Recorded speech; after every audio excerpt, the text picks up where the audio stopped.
भारत सरकारच्या वतीने घेण्यात येणाऱ्या NMMS परीक्षेमध्ये रवींद्रनाथ टागोर विद्यानिकेतनच्या विद्यार्थ्यांनी यंदाही आपले वर्चस्व कायम राखले असून या परीक्षेत घवघवीत यश मिळवलेल्या इयत्ता 8वी मधील यश यल्लप्पा पुजारी, अन्विका हेमंत जाधव, रोहिणी अरविंद देवरेड्डी, राजवर्धन सिद्धराम पोवार, हर्षवर्धन सिद्धराम पोवार आणि नव्या भरत पाटील या गुणवंत विद्यार्थ्यांचा सत्कार समारंभ उत्साहात पार पडला। कार्यक्रमाच्या अध्यक्षस्थानी महानगरपालिका शिक्षण समितीचे सभापती सौ विद्या साळुंखे होत्या।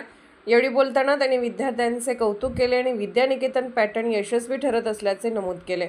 याप्रसंगी शिक्षण समितीच्या उपसभापती सौ पूनम माळी, नगरसेविका सौ सुरेखा जाधव, सौ स्नेहल रावळ आणि मुख्याध्यापिका डॉक्टर अलका शेलार यांनी यशस्वी विद्यार्थ्यांना भावी शैक्षणिक वाटचाली शुभेच्छा दिल्या।